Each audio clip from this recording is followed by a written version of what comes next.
Today's guest is a powerhouse in commercial real estate and one of the most respected operators in the retail sector. One of, I'd say, the most, Peter Borzak, the chairman, CEO, and co-founder of Pine Tree, a national retail real estate company specializing in grocery-anchored and necessity-based open-air shopping centers. For nearly 3 decades, Peter has been developing, acquiring, and operating retail assets around the country. Under his leadership, Pine Tree has grown into a trusted operator serving global institutional investors with a portfolio of 86 owned and managed shopping centers with offices across major markets including Chicago, Los Angeles, Atlanta, and Minneapolis. The firm has earned a reputation for consistency, discipline, and long-term value creation. Recognized as one of the nation's most influential retail real estate companies, Pine Tree oversees a portfolio valued at more than $3 billion, partnering with leading institutional investors and shaping some of the most important retail destinations across the country. The company's coast-to-coast presence and focus on necessity-based open-air centers have made it a driving force in the evolution of American shopping environments. A Pi Beta Kappa graduate of GW, George Washington University, Peter has spent his 41-year career contributing to charitable boards, industry associations, and youth sports programs. His journey reflects thoughtful leadership, entrepreneurial resilience, and a passion for building an enduring retail platform. Before we dive in, don't forget to like, share, and subscribe to the Matthews Mentality Podcast. Peter, thanks for coming to Nashville. Thank you for having me. You brought the cold weather with you from Chicago. It's cold outside. It is cold out here for Nashville. All right. So, look, first of all, disclosure, Peter is a longtime friend, former client of mine back when I was making plays and I hung up the cleats, got this stuffy corporate job and a podcaster. But let's assume the audience doesn't. Tell us about Pine Tree. Pine Tree, we just had our 30th anniversary and we Congrats. have done, thank you. It's a milestone mostly because we have been through a lot of cycles and a lot of headwinds. So I would say most of the 30 years have been, fighting retail headwinds and some negative narratives about retail until recently, when things have gotten a lot better. And I think universally right now, the investment community is embracing retail real estate, which is great. But we have done nothing but retail since we started. And I think retail is a specialty that you really need to be focused on. You can't just dabble in retail. It's easily the most scientific of the major food groups. And so that's all we've done. We started as a development company and then morphed into more of an acquisition company, acquiring and operating centers. But our DNA really is rooted in the development and the capabilities and being able to roll up our sleeves and do whatever needs to be done to a shopping center. And add value. 86 properties, geographic footprint for the audience. National. So very few assets in our native Midwest. We're much more heavily focused lately on Southeast, Western United States, where a lot of the growth is, but we tend to be more market agnostic. And retail is also an asset class that is very specific to the asset and is largely unaffected by more broad sort of market conditions and market factors. So we're happy to go anywhere. And we've been to a lot of tertiary markets and we've been to some slow growth markets and done very well in those markets. What does a typical retail asset in your portfolio look like? Describe to the audience. Like, is it grocery anchored? Is it a strip mall? Because retail to the layman could be a lot of things. Yeah, good question. Our centers are the large community and neighborhood strip centers that have tenants like Best Buy and Ross and Michaels and TJ Maxx and Burlington, and frequently a grocery store. Frequently there will be a Target or a Walmart or a Costco or a Home Depot as a shadow anchor, and that's because those tenants typically own their own stores. Let's take a step back. How did you get into real estate? And then ultimately, how did you get into retail? And then that'll kind of lead into, I want you to kind of tell us about the founding of Pine Tree. Like what was the catalyst for that? How I got into real estate was my family had a printing business when I was growing up. My grandfather had started it. My dad ran the business for his entire career. And when I was in college, I was planning to go into that business. And so my junior year, my summer after junior year, I was working there as an intern and trying to learn the business and get myself ready to start working there full time when I graduated. I have a cousin who's a lot older than I am, and we had dinner one night, and he said, you really ought to look at real estate. This was 1983. Real estate was booming at the time. There was a concept called real estate syndication where sponsors were raising money from sort of friends and family. It was the precursor to what today would be a non-traded REIT. And he said, this is a business that's doing really well. You ought to think about it. And so I did. And it just so happened that he hit me at a time when I was considering doing something other than the family business. And the reason was I just needed to prove to myself that I could cut it in the real world. I knew that if I went to work for my family, they would have hired me and promoted me, and I would have had a path. But I don't think that would have helped me decide whether I was worthy. And so I wanted to try something on my own. And so I got an internship in school in DC, working for a real estate consultant. And that allowed me to go to a conference and meet someone who became my first employer out of college. Yeah, I think you're talking about fulfillment. Like, if you went to work for your parents, there's a possibility you would have never truly felt fulfilled because you would have, it sounds like you would have questioned, like, did I actually achieve this, or was it because I was related to someone? Yes. And I think I would always have wondered, would I have been able to cut it? Would I have been successful if I had gone out into the world and just faced the world on my own? How was that conversation with your old man? You know, it's interesting. It went well with my father, not quite as well with my grandfather. I'm the youngest of his 5 grandsons. And so I was his last chance to have someone go into the business. So he was disappointed. But in the end, it worked out really well for my dad, who was able to retire at a young age because I didn't go into the business. And my dad, who's now 93, has had a 30-year retirement and has been incredibly happy. And so I think in the end, it worked out well for everybody. I'm not an expert on the printing business, but I would say I feel like if you had to pick one, real estate might have been a better industry. Printing is a tough business, and that business, ultimately, my dad sold out. Good time to get out. Tell us about your first real estate deal. How did it come about? The first real estate deal at Pine Tree? Just, I mean, you talked about how you got into real estate and there's an internship, but I guess what I'd say is tell us about those first couple of years in real estate, and then perhaps, I guess, would eventually lead to going out on your own. So my first job was at a company in Chicago called Balcor, which was a large syndicator. It was founded and run by Jerry Reinsdorf, who continues to be the owner of the Bulls and the White Sox. I was going to say, I know that name. Yeah, this was a company where he made his money.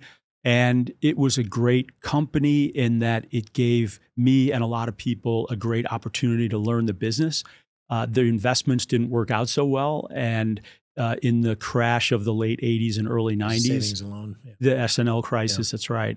But I was in the analyst department, we were analyzing new acquisitions. And so gave me a chance to look at a lot of real estate, to understand how to value and analyze real estate as an investment, and also have a high level view to be able to gain sort of a holistic understanding of what goes into the decision about whether to buy or not to buy a piece of real estate.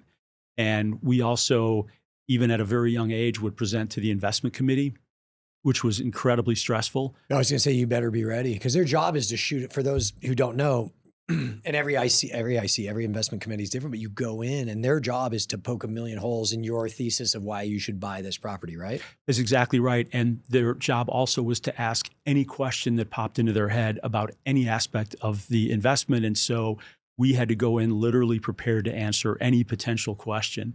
And it was outrageously nerve-wracking.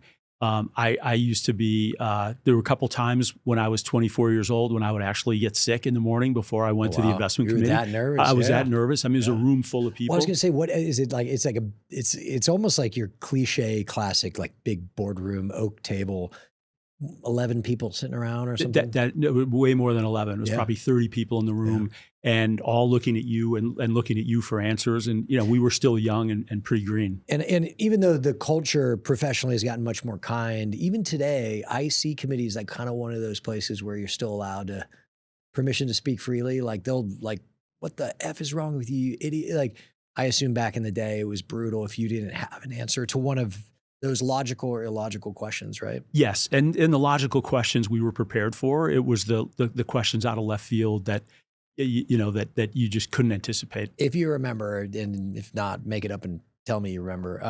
What's one of the craziest or the worst questions you ever got where you were just like, oh, I can't believe they're asking me this right now? It's a great question, and I remember it really well. There was an apartment complex that we were analyzing in the Bay Area. It was called Redwood Shores Apartments, and it was on a plot of land that was attached to Redwood City, California, on the peninsula, but it was stuck out into the bay. It was owned by Mobil Oil, and they were in the middle of a 20-year plan. And the question that came up at the committee was, and this was again mid-'80s, how was the AIDS crisis going to impact this investment? The AIDS crisis. The AIDS crisis, because it was impacting San Francisco and the Bay Area more than other parts of the country. And so that was a question that I was not sure how to answer. Well, how'd you answer it? I think I deferred to somebody else. No, did they let you off the hook, or did they chew into you? I think they let me off the hook, but that was the best example of a question that came out of left field. You know, just I guess like from a demographics of if that made people afraid to live in San Francisco, especially at the time there wasn't a lot of information, right?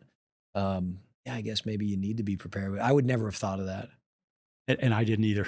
Was there ever a time you went into IC investment committee and you just got chewed up to where you almost were like, I don't know if I could do this? No. Fortunately, yeah, we were pretty prepared. I gotcha. Yeah. And so how long were you at Balcor for before and what came next? So I was at Balcor for 3 years, which was great. It really was like graduate school. And most of us were in our 20s. And you talk a lot on your podcast about those early years, front end loading your career, working late nights. Yeah. We were working till midnight routinely, but there was a whole social element that came along with it as well. And so we all became good friends. A lot of those people are still good friends to this day. And one of them is my wife, who I met 2 years into that job. That's a perk. So, yeah. So it was great. And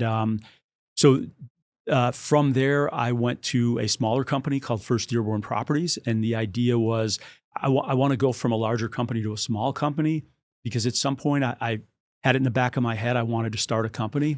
And I thought that going to a smaller company would give me a chance to see how all of the different elements of the deal and also the company came together. Big companies tend to be much more compartmentalized, and you aren't privy to a lot of things that happen outside your department. Let's go back to you're at Balcor and you're working late nights, weekend. Like we always touch on work-life balance, especially early in your career. Did that ever cross your mind at the time? Like, hey, I'm not living a balanced life. No, because I think in my mind it was a balanced life. We were working really hard. We were also having a lot of fun, and there was time here and there for other things, but that sort of became my friend group. Yeah. And so it didn't feel like I was just working and ignoring the other parts of my life. And I think those long hours were actually kind of fun. I think it bonded us in a way. Yeah, you bring up a great point. One I don't think I've ever considered is you don't have to be agreeable here, is when you're in an office environment, in a working environment where you're working 12, 13, 14 hours a day, but you're surrounded by 10, 20 other people who do that, it really is so much easier. It's not easy, but it's easier. Could you imagine being in that same situation where you're working those late, but you're the only one in the office? Like that I could see that being really difficult. That would be a lonely existence. Yeah. But I see today our investment group at Pine Tree, they're a bunch of young folks who are also at the same stage of their careers, doing a lot of the same work that we did then, including Argus, which dates back to when I was an analyst. Mm-hmm. And the camaraderie that they have, the sort of shared experience of working long hours, and they're in the office every single day, regardless of whether it's a work from home day or a Friday. And I see the same kind of bonding. And so I don't think they see it as I'm sacrificing. I think they see it as this is what you do, and this is how we're going to get our careers to advance. And you and I have perspective, humbly speaking, that younger people don't, is that it's not just, perhaps they're saying, hey, I'm not sacrificing, they're benefiting. You benefit so much when you're around people, so much. And first of all, you benefit being around the boss, right? Learning and just being there for opportunities, but you benefit so much in learning together. And you can learn from other people's shared experience. You can learn from other people's mistakes as much as you can learn from other people's successes. And I definitely couldn't speak against the kind of work from home. I think it's pulling back a little, which is good, but especially for young professionals, you're the ones who should be in the office. Like, again, I get if you're 55 with 3 kids, that makes sense. Like, you got to balance home and professional life. But man, if you're young, get in the office, get around people, get busy. Yes, absolutely. All right. So you're at Balcor, then you go to First Dearborn. Correct. You wanted to, kind of get more familiar with a smaller company. Did you achieve that? I did. And so that was a great place to work for about 2.5 years, and then had an opportunity to start a company before Pine Tree. This is called Plymouth Court Properties. We started that in 1990, and it sort of fell into my lap. I was playing in a basketball game in Chicago, and there were some... you got any skills? Not enough that I was going to play at the level you played at in football, but... you didn't try out for the Bulls? I did not. But it was a great opportunity to be able to get out on my own. And ultimately, I was too young to make that business successful. We were in a very difficult cycle, and I was too... What year was this? This was 1990.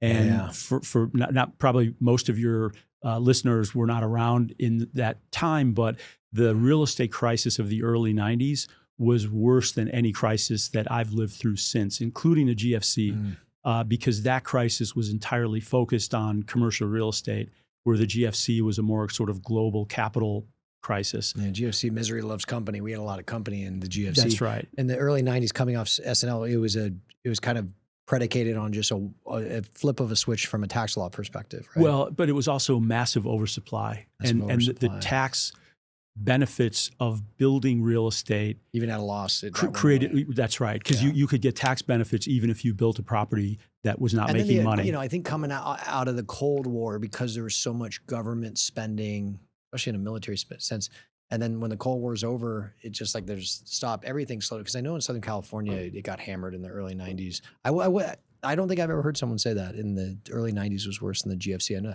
I wasn't around the early 90s. GFC was no fun. GFC was not fun, and much more difficult for me with Pine Tree. But that crisis, in terms of just its impact on the real estate business, was much worse. All right, so you had started your own little thing. So started a company, and but what was the name of it? The name of it was Plymouth Court Properties, and the idea was that we would buy distressed real estate, and that was a worthy strategy. And there were a lot of people who made a ton of money in that period because you could buy real estate so cheap, but the market was way oversupplied and the prognosis was not good. And the only way that you could have confidence to make a bet and acquire real estate at the time was you had to have confidence that the cycle would reverse and that real estate would rebound. The older you get and the more cycles you live through, you realize that the markets always do rebound. Yeah. But at the time, I was really spooked by it.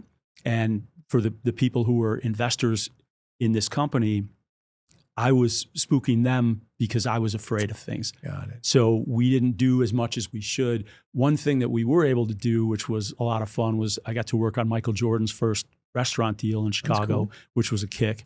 But that experience then positioned me to start Pine Tree in 1995 with Barry Herring, who was my partner at the time. But your first venture, forgive me for the cruelty, failed. Yes. I feel like a lot of people, maybe it was just like, well, okay, so I started a business, it didn't work, this isn't for me, and I'm going to go back working for someone else. It sounds like you just immediately went and started another business. I don't know if I'd say immediately, but yeah. Pretty soon. Yeah, fairly quickly. And I think part of it was that as the country started to come out of that real estate crisis, the strategy of buying distressed real estate became obsolete. And so I was looking for something else, but was still committed to being out on my own.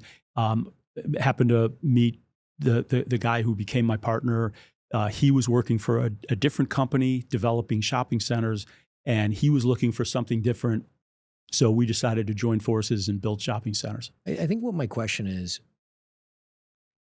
I don't know if it's like, you weren't rattled. A lot of people would be like, yeah, you know what? I started a business. It did not go well. I failed. Like, I'm not going to do that again. How do you think you had the discipline, the mental toughness, or maybe just the stubbornness, irrational confidence to be like, yeah, I'm just going to go do it again? Like, what? I don't feel like that is normal. Where do you think that comes from? I don't know. That's a good question. I think probably that stubborn streak was a recurring theme during the GFC and in the years after that, facing what was deemed in the press the retail apocalypse and dealing with a lot of the fallout from the GFC. Yeah. There were a lot of times when I was a retail broker. And there were a lot of times when we should have gone under, when Pine Tree was literally broke, our revenue model dried up. Sometimes it's just that stubbornness and that force of will that keep you plowing and saying, this is not going to beat me. If I ask your mom or dad, which one of them do you get the stubborn streak from? I would say my mom. Yeah? Yeah. Stubborn lady? More stubborn than my dad. Because I was going to ask, like, where do you get the stubbornness from? Is it a Borzak family tree thing, or maybe some of that too? Yeah, okay. Yeah. Because again, first of all, taking a leap and starting a company. How old were you at the time? I was 27 when we first started Plymouth young. Court. Yeah. So there's again, it's a compliment, like the irrational confidence, like, and then it didn't work out, and you just did it again. And maybe part of it was that I knew that my people in my family had started businesses. And in addition to my grandfather and my dad, my uncle had started a business and was in the insurance business. I think there was something, DNA. It felt achievable. And so what would you say the difference between Plymouth and then Pine Tree, Plymouth not working out and Pine Tree working out? The answer could be anything, of course, timing. What do you think allowed Pine Tree to go on to become what it is today and be very successful? We could talk about the ups and downs in the GFC and how it almost didn't versus Plymouth where it didn't go through. What lessons did you learn that you applied to Pine Tree? Yeah, that's a great question. So I think in addition to the fact that I was immature in the business and not able to see beyond the current cycle that we were in, we were generalists. And so we knew something about every real estate sector. And we were smart enough to be able to look at any real estate deal and make an analysis, but we didn't have the kind of depth that would allow you to have real alpha in the space and really know what you were looking at and really make a judgment on what is a good investment and what investment doesn't make sense. I think the difference with Pine Tree is that we were, when we started the company, and continue to be specialists. All we do is work with that product type. Yeah. And the depth of knowledge, the judgment that comes with understanding an asset class so thoroughly is what gives us the alpha to be able to say we know what we're looking at and we're able to make a smart investment choice here. I 100% agree with what you said. Specialization, especially product specialization. So if you're listening, if you're in real estate, want to get into real estate, it doesn't mean this is the only way, but Peter, 100% agree. Pick one product type. And again, retail is is not a dense product. So the market may be multiple counties, it may be a state, it might even be a region, while a multifamily might be zip codes, but one product type in one market and just own that, know everything about it. That's right. At Plymouth Court Properties, if we were looking at a certain product type, we would have to make phone calls to people to find out and try to learn about it. At Pine Tree, we don't have to do that. We've got the knowledge. Now, do we call retailers? Yes, we can call retailers and we can get the answers to questions, but having that knowledge and being able to make those kinds of decisions, that really was the difference. And that is a much more comfortable place. I know there are a lot of private equity people who are generalists and who have done extremely well, but I find it comforting to be focused on one thing. I was going to ask, one of the questions I wrote down was what is one lesson early in your career, but I'm going to use that because it's such a great answer. I don't think it's anything we've had a lot of real estate guests on this podcast, obviously, is be a specialist for all the reasons you and I both mentioned. Tell us about scaling a Pine Tree. What were those years like? How did you go from 0 to 1? What were some of the things that you did? So early on, we were developers. And for the first 10 years, we were building from the ground up. And so that's a very unique business. It's not as people intensive. And so we were able to do that with a fairly small team. We had a fantastic leasing person, a fantastic design construction person, a fantastic sort of boots on the ground, day-to-day development person. And then my partner and I, and then a few other folks as well. We had a great woman who was handling all of property management, all of accounting, all of the closings. The bookkeeper. She was a master or jack of all trades. There are things that work early in a company's life, and the development business particularly is just a very unique business of trying to take a vacant piece of land and turn it into a property. When we started to pivot in the mid-2000s and became an investment company and accumulator of assets, it's a very different business. And so that was a pretty major transition, but running that company was also very different and staffing it. Early on as a development company, just again, there's obviously a lot of real estate professionals listening to the podcast, but our audience is actually significantly bigger than that in the sense of, I want to walk them through. You're in your market and you're looking for dirt. You're looking for either actual dirt or maybe low coverage properties where there's a small building on a big lot, right? You're trying to tie those up, get them under contract, and then would you then try and find the tenant, or did you find the tenant first, knowing what they wanted, go find the real estate? It was a little of both. We would try to find a site, talk to some retailers to try to see if there was interest, but ultimately we would tie up that site. They tended to be it tended to be farmland, or we would follow Walmart or Target. And in those years in the late 90s and early 2000s, Target and Walmart especially were expanding like crazy. Walmart already had a pretty big footprint, but they were closing their 100,000 foot normal stores and they were opening 200,000 foot superstores. And so they would sometimes just move one highway exchange to the north, and then we would buy land next to them, and we would tie up the land for 6 months or a year, go out and find retailers. And also at that time, there was a proliferation of box tenants, 2 or 3 deep in every category: pet stores, office supply, electronics, clothing.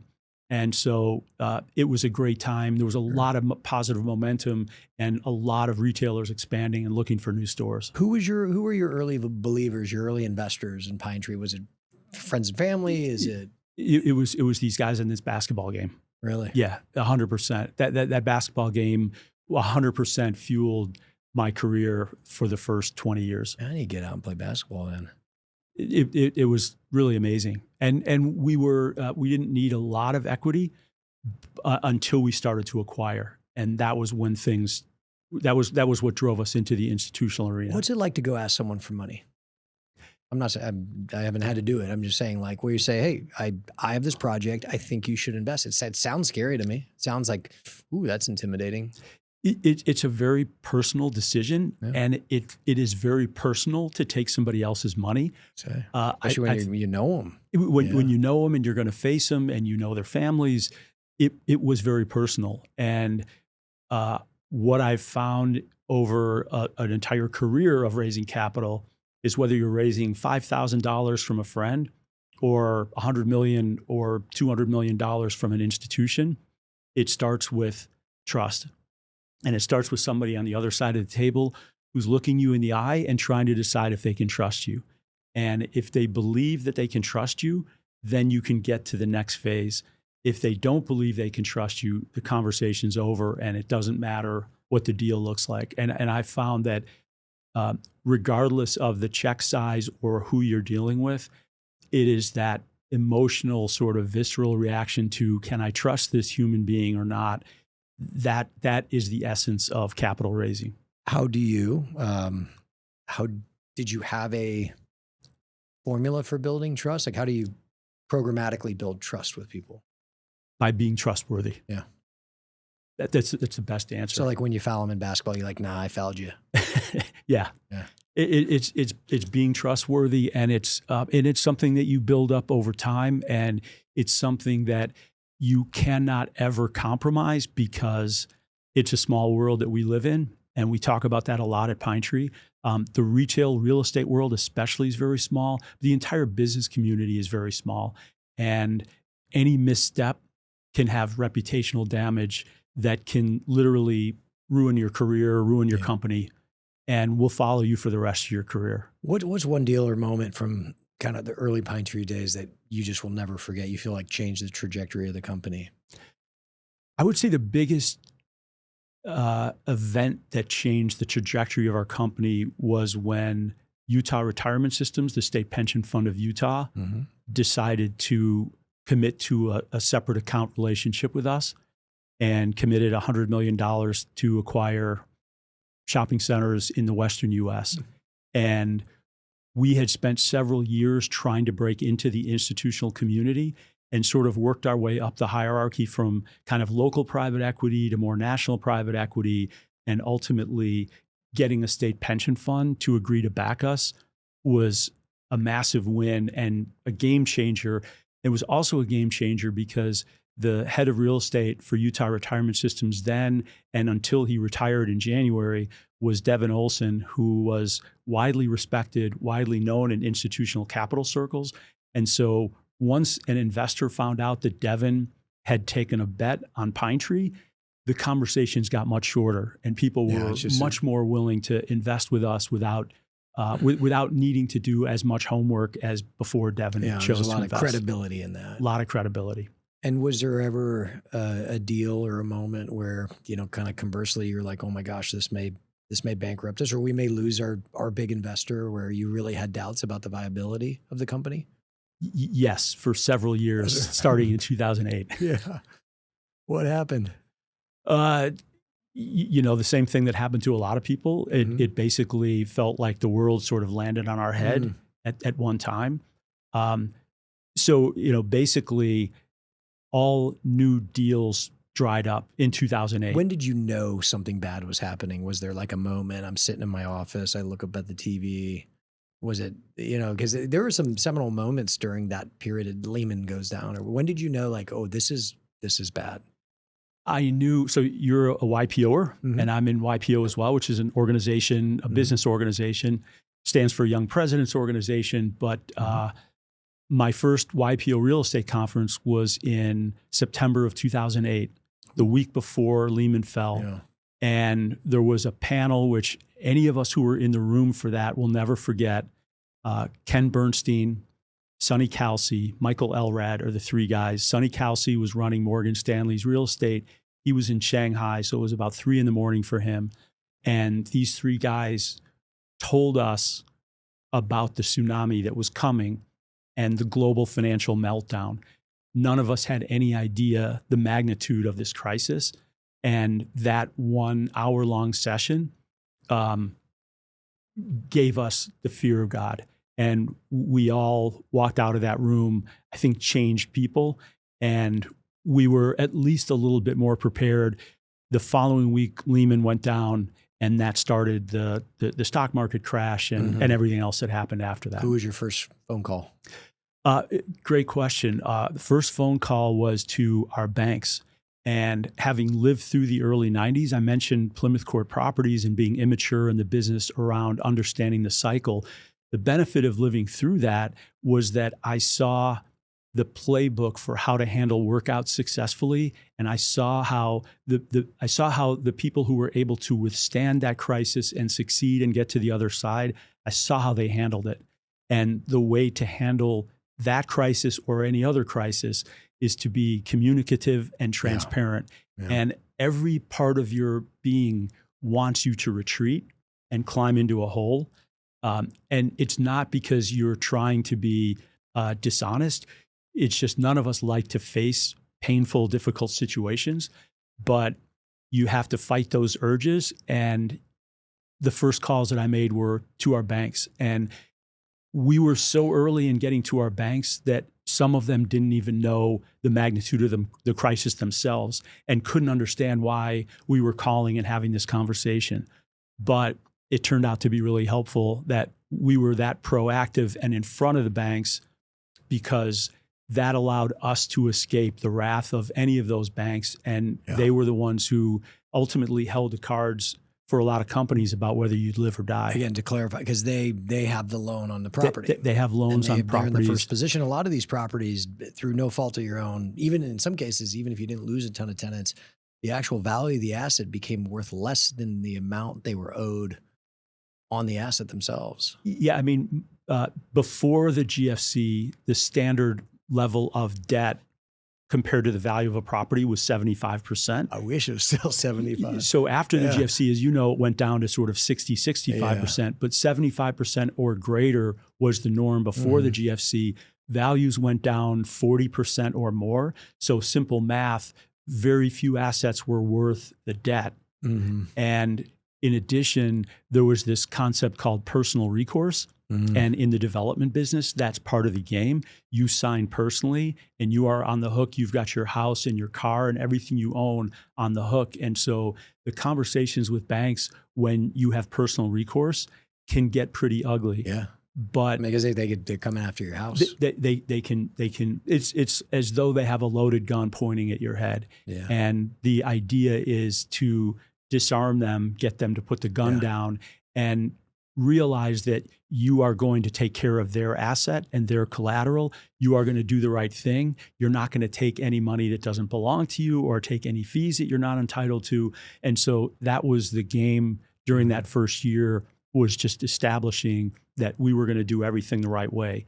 And that allowed us to get out from under those tough situations very quickly and start to look to play offense again.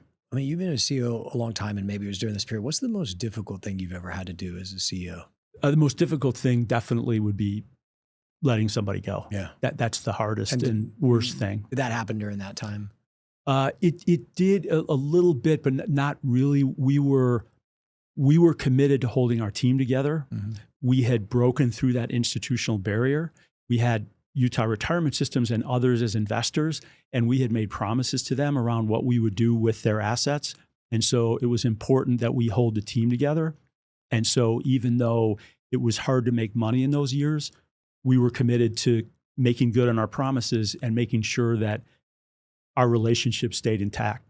So everything in that time period boiled down to making sure we kept strong relationships, making sure our reputation in the industry was good, and making sure that our team was together.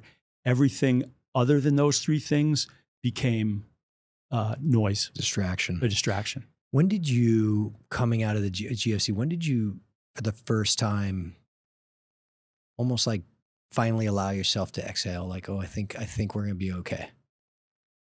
So I guess the first deal we did after the GFC was in the fall of 2010. It was a little Publix anchored center in Mount Dora, Florida. I will never forget that deal. Probably was a good deal. Now it was a great deal, but also the symbolism of the deal was we made it through. Yeah, we're alive. And to all the factors that we had to bring together to raise capital, to get a seller to trust us with an asset, to be able to put the capital together, borrow the money, and close on a deal, all of that felt like a major victory. And that felt like, okay, we're going to make it now. We're going to get through.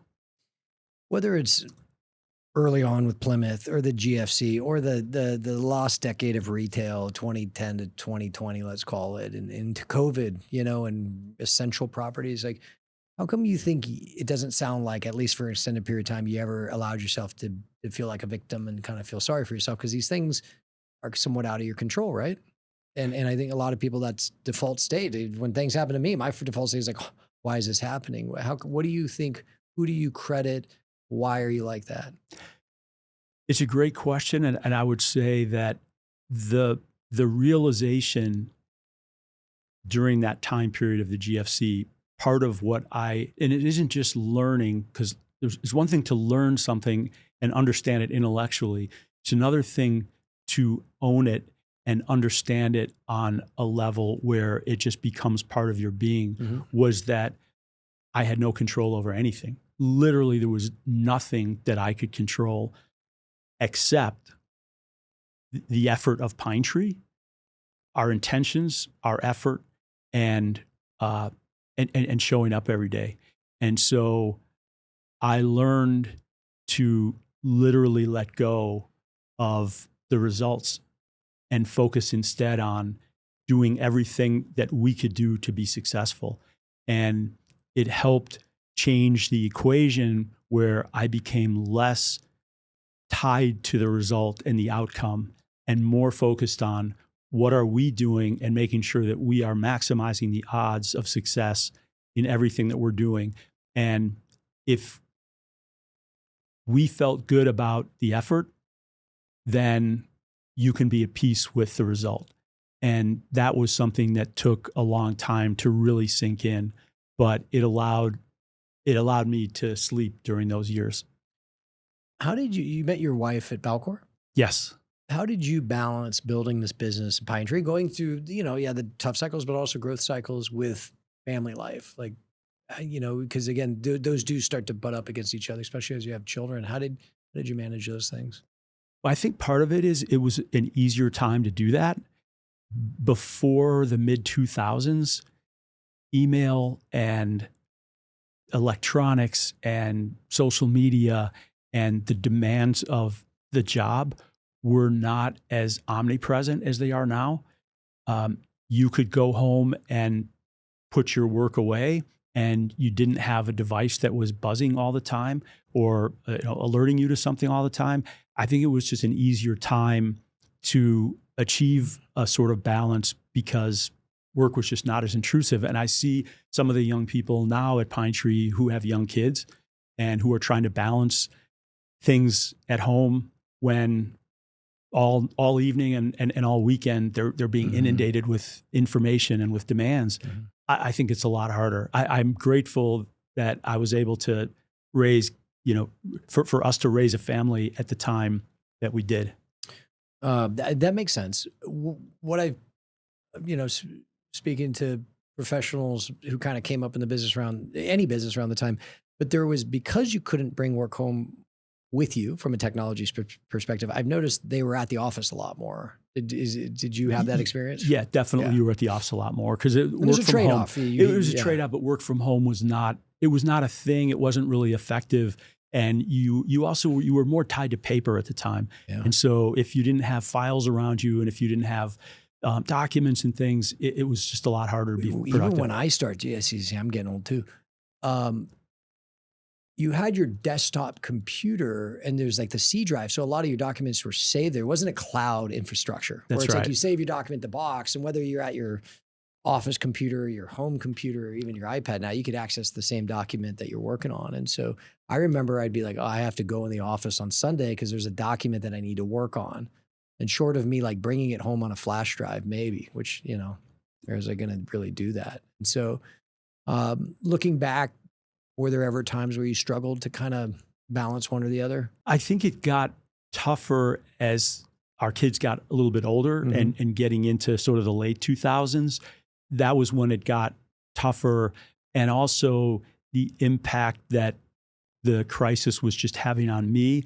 There was just a lot more stress. And when I get stressed, I tend to just get quiet. I don't have a temper and I don't yell and scream, but I tend to just get sort of more introverted. And I think it was tougher in those years. But when our kids were young in the 90s, it was just a much easier time to have that balance. I'm smiling because I actually, when things pile up at work, I get quiet. I come home and I'm quiet. My wife will be like, you're real quiet. It's really hard. And I'm like, this is like, there's much worse ways to express frustration, anger, like aggravation, I promise. But like the worst thing is like, hey, when I get really upset, I get quiet. I feel like that's a good thing, But what were what did it do to you? I'm sure it wore on you. Did you gain weight? Did you drink? Like, how did you manage it? Or did you? I worked out a lot. I still work out a lot. That's always been a stress reliever for me. Also listen to a lot of music, and that's also a stress reliever. Heavy metal? No. R&B, soul. Yeah. That's it, and some rap. There you go. But like I think Tupac. Yes, Tupac is the GOAT. He is. I grew up in LA mostly, so like. Yeah, so West Coast. I always liked Biggie, but like you had to be Pac guy. Yeah. So all right, so music, working out. Those are pretty healthy things. But I think it also created. There was just a lot of soul searching of just how do you live with extreme stress and how can you coexist with it and be productive? Because to your question about being a victim, there was no time to be a victim. There was no time to sit and wallow in it. You had to take action steps and you had to turn your focus to something productive and something you could do and some way to dig out and keep going. And so that was where the focus was. I'm thinking about you in 2010 or 9. It's probably tough times, yet you're working out, you're listening to music, everything seems good. What is some, from the outside, someone's like, oh, Peter, I wish I had your life. I was CEO of this really successful. what, you know, Nobody what, said that to me then. no, No. yeah, good. No, good point. I'm just saying, like, even today, like, short of going through those things, what is something you'd be like, yeah, it's kind of that concept heavy is the head that wear the crown. What is something that someone from the outside might not know it's a challenge or difficulty about being the chief executive officer of a big company? Like something that maybe you got to carry, it feels like a weight that someone from the outside might not see. I think it's the idea that everything is my responsibility, that every mistake that anybody makes is my responsibility. And if there's something that happens where there's got to be a tough call made to an investor or a retailer or a lender or any stakeholder, I've got to do that. And I've got to own up to it. And it's ultimately my responsibility because either I didn't create the right training or I didn't create the right environment or I didn't hire the right person. But one way or another, it comes back to me, and you've got to be willing to own up to that and take responsibility for it. I imagine having the name Borzak on the company, right? It's That's what I always say is where I should have named it Pine Tree or something. yeah. And Matthews, like all those Matthews guys, I got 1,000 knuckleheads here. I'm agreeing. I feel that is like someone does something, and at the end of the day, it is our fault. But sometimes it doesn't feel that way. You're like, well, I told you not to do this. You did it anyway, which means maybe I didn't hire the right person. But you're like, okay, I got to go fix this. Yeah, and it's not a good look for Kyle Matthews to say this was his fault. This was her fault. I do it all the time. I blame everybody, but no. If they do well, I take credit. But try and blame them if they don't do well. That's right. I hired the right person. I gave him the right environment. Yeah. No. So okay. So yeah, it's again, nobody twists your arm to be the CEO, but there are things that I think probably the outside observer might not know that is hard about the job. That again, choose to do it every day. What do you enjoy most about being the CEO? What I've described to people is that I feel like there's a different spiritual connection that you have to your profession when it's your company. Mm-hmm. There's a different, and it's sort of a hard thing to describe because when we have had victories, it isn't, sort of like end zone dance kind of feeling. It's more of a sort of a spiritual sort of sense of peace. And my mind always goes back to the struggles and my mind goes back to the times when it was challenging and what we had to withstand in order to position ourselves to have a moment of success. And you enjoy it for a minute, but those moments last for a minute and then it's over. Now it's okay. What's next? If you were to have a hypothetical end zone dance, what deal would it have been done on? Like, what is the best deal you ever did where you're like, man, if I could do 100 of those? I guess probably last summer, in the summer of 2024, right. we acquired a $500 million portfolio from Site Centers. Yeah. 6 fantastic assets. It was still during a period of capital markets disruption. And so we were able to acquire those centers at a pretty good pricing, especially based on where retail property is trading today. And our partner on that was also state of Utah. And that was just a deal that's held up really well. And it was also the largest transaction we had ever done. Yeah. And so that was probably one that felt, but again, it's nice for a moment and then you sort of move on and it's like, what's next? What's next? Yeah. You can't rest on your laurels. That was a big one. Walk the audience through. Is it you buy, is there a set hold period? I'm generalizing here. On average, what are your investors? Are they looking for a certain rate of return? Are they looking for cash flow? What does the typical deal life cycle look like for you? It depends on the deal, it depends on the investor, and it depends on their objectives. So it can be all of what you described. Some investors are looking for cash flow. They're looking for longer term holds. Some investors are looking for shorter term. Let's try to add value more quickly and try to exit in 3 to 5 years. So it really is all over the board. Yeah. And sometimes for those listening, a recap, you may have an investor going into a deal that's a value add and you go in and add the value. And whether it's 3, 4, 5 years later, it's time for their capital leave and they hit their IRRs. And then there may be a cash flow or a core investor that's more fortress focused and just wants the best property stabilized that comes in but you're the GP, you are the quote unquote owner the whole time. And so You know, a lot of people outside of real estate they don't know the dynamics of that. And I always found different LPs, different limited partners have different motivations, different drivers. Yep. And so um, I want to spend some time focusing on what's motivated you to get this far and do what you've done, and how that's evolved. Like going back to Balcor and Plymouth, and ultimately starting at Pine Tree, working hard, burning the midnight oil. What do you, to the best of your ability, what do you remember being your biggest primary driver, your biggest why back then? I think it was probably proving to myself. I think it probably two things. I've got a very, very close relationship with my dad. Mm-hmm. My dad has been by far the most important influence and the most important person in my childhood, and sort of, just forming the person that I am. And so I think a lot of my motivation was to make my dad proud. If I'm being honest, I think I'm definitely not alone. I think that's a pretty common. It's a big one. It's a big one for a lot of people. But I also I had and continue to have a wonderful relationship with my dad. He's 93. I mentioned to you at lunch that he's in a memory care facility now. So he's sort of confused about what's going on, but he is just an incredible man, the best man that I've known. And so this wasn't a situation where, my dad beat me when I was a kid and I'm trying to prove him wrong. This was, my dad was such a great man and set such a high standard that I wanted to try to prove that I was sort of worthy of that. That's cool. Was your dad someone you leaned on in tough times where you'd call and I don't know what to do here? Absolutely. But especially when I was younger and growing up and in college, those years, I really depended on him a lot.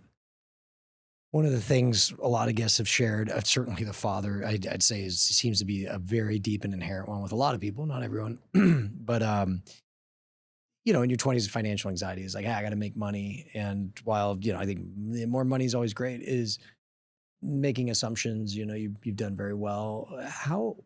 What outside of your father, right? Like what continues to drive you today I know you pretty well. You're still working, you're flying around the country, making deals happen. You probably don't need to in the way you did in your 20s. Like, so what is it now that you just go, go, go? I think there's just an element of continuing to try to elevate. I think there's, for those of us that have the ambition or the drive or whatever it is that we have to have companies and to try to grow, there's a feeling of, I don't think it's about where you are at any one moment in time. It isn't about if I can do this one deal or if we can get to this size, then we'll be good. I think it's a question of continuing to be in the game and continuing to grow and evolve and get better. And I think that's a lot of what continues to motivate me. Every deal is different. Every person on the other side of the table is different. Every situation is different.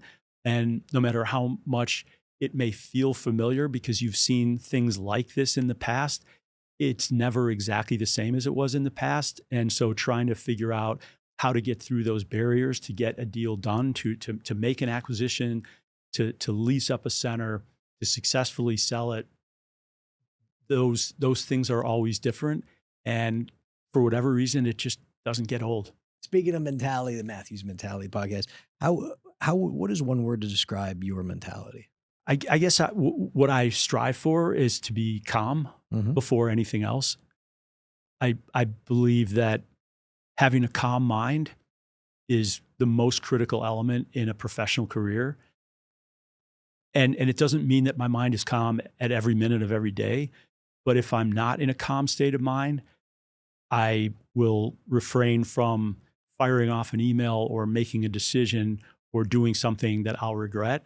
And I know what to do to get my mind into a calm state. And one of those things is working out, but I will wait to take action until I can be calm. Because I don't think that emotion is a helpful tool in business at all. It really isn't in most things. You ever draft like a nasty email and say, "I'm going to save it till tomorrow"? Yes, because sometimes it feels great to write it, and I will not put the person's name in the God to forbid line. you hit it. Just to avoid the mistake. But I do yes, this. sometimes it does feel good to just draft it. I don't know the amount. Like I'm going to make this up 30, 40 times throughout my career. I drafted like a real and I try to never curse in writing, and like where you even drop an F-bomb in writing and save it. I don't think I've ever actually sent one of those the next day. So I haven't either. Yeah, stay calm. Stay calm. Yeah. Yeah. I'll give you a great story from my dad, a lesson that my dad taught me. When I was in college, we were on a family vacation, and my dad and I were in a hotel room, and he was on the phone yelling at somebody. And I had never heard my dad yell. He also was just very even. Mm-hmm. And I'm listening to him yell, and he can see that I'm listening to him. And the call went on for a while. At this point, I don't know, maybe it was 15 minutes or something. And the minute he hung up the phone, he turned to me in the most calm voice and he said, "I want you to know I was yelling just now because I thought that raising my voice was the best thing for that moment. I was not yelling because I lost my temper. If you lose your temper in business, you have lost." And he was really emphatic about driving that message home. Calculated, yeah. That it was a calculated move, and that happened. This was well over 40 years ago. That never left me. And whenever I was thinking about raising my voice, I always heard his voice in my head and try to decide whether strategically it made sense to raise my voice or not. But that was a great lesson that I got from him. Have you ever raised your voice? There were a couple times when it's been necessary. As soon as you did you turn to someone and say, "Hey, just want you to know that was calculated"? If there was somebody else in the room, yes. Oh yeah, you kids, I just want you to know that I'm yelling at you in a calculated manner. I wish that was the case. Yeah. What is, speaking of a skill, it is a skill to be calm, but you've been in business over 40 years. Like what is you get to choose one. What is one skill or characteristic in a professional that you would advise anyone listening, like develop this, a trait just that consistently leads to success? Listening. I'm still working on it.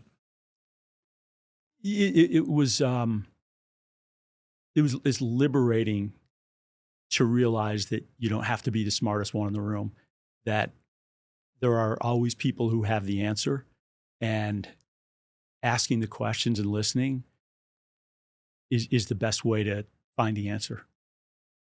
How would you guide someone to become a better listener? Be conscious of it. Yeah. I don't know what else you can do. Extended pauses, that helps. Like because people actually, what I found, and not just in a podcast studio, is if they speak and you sit there and your body language, you're engaging, like, okay. And if you just be quiet, they'll just start talking again. That's right. Know? And I don't just mean this from a negotiation. Oh, they'll tell you no, I mean, just like, they'll just start talking, and you'll listening is really is the gateway to another word that starts with an L, which is learning. You'll learn so much about somebody. And I would say those two things are really synonymous. Yeah. Were you always a good listener? I would say that I've learned, the older I've gotten, the more I've learned to value listening and getting people's input on things. And I like dissenting views, and I like to hear people who are being honest. I really appreciate one of the people who's the most honest with me is our CIO, Connor Bossy, who's just phenomenal. I know Connor. Connor is 100% honest, and Connor will tell me that he's bossy. He will tell you the real truth either way. And I listen to him. He's got a fantastic radar for things, and listen to what he has to say. I take everything he says very seriously. And he's been with you a while now. He's been with us 10 years. He just had his 10-year anniversary. Now, where was he before? He worked at a couple different companies. He started with Mid-America, and then he was with a smaller investment. What's up, Connor? You don't call me anymore. I ain't got deals anymore. That's all our guys do, call our guys. But what other things, in addition to listening and developing skills, like are there any other places you go to develop yourself professionally or personally? YPO, podcasts. I wish I was a better reader. I'm not a great reader, but yeah, I'm constantly trying to understand the universe, and I think that Let me know when you forces figure it you. out. You'll be my first call. I appreciate that. Yeah. Is there a resource that historically you have gone to? You know, people always talk about Dale Carnegie's How to Win Friends and Influence People, but are there things you've done over the years that you felt like you consciously invested in developing yourself personally and professionally? Yeah, I mean, the one book, the people who might listen to this who will laugh because I've talked about this book a lot over the last 15 years, but there was a book that someone gave me called Buddhism Plain and Simple. And there were a couple of things in that book that were critical and monumental in helping me develop a mindset over the last 15 years. That's been really helpful. I would say that's been one of the most impactful things to change the way that I was thinking about how the world works. What do you think it has been the biggest change in Peter Borzak from who you are today versus who you were 40 years ago? From an outside observer. I think probably more patience and more understanding of how little control we have, and not being stressed that I don't control anything, and letting the world do what it's going to do, because the energy that it takes to try to change the universe from doing what it's going to do is a massive waste of energy. And so learning to coexist with things as they are is also liberating. If you could go back 40 years, what would the advice be to your 22-year-old self who's just starting out in the business world? The advice would probably be, I would tell you this, but you probably wouldn't listen to it. You're going to have to learn it for yourself. So I won't bother. Yeah, that's a good point. I can tell you the most honest, truthful, accurate thing. You ain't going to listen. You're not going to listen. That's probably why you're successful. Is you also didn't listen to people who said, you can't do that. You should stop. You should quit. You should fold. You should go BK. You shouldn't ask that guy for money. Yeah. I want to close it out. I want to get back to Pine Tree. You guys obviously are doing great. You're buying property, you have investors. Are you looking for more capital? Are you looking to raise additional? Always looking for capital. I mean, capital is the fuel for our business. And so you can never have too much capital. If there's a capital providers listening, what is it about investing with you that they should expect to experience? I like to think that we are as good as anyone in the industry at understanding our business, at understanding how to assess and price risk, and then at being able to execute.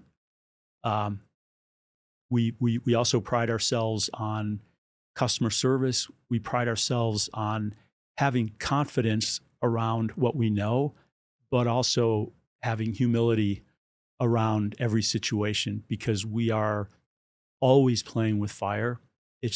There's always risk inherent in the investment business.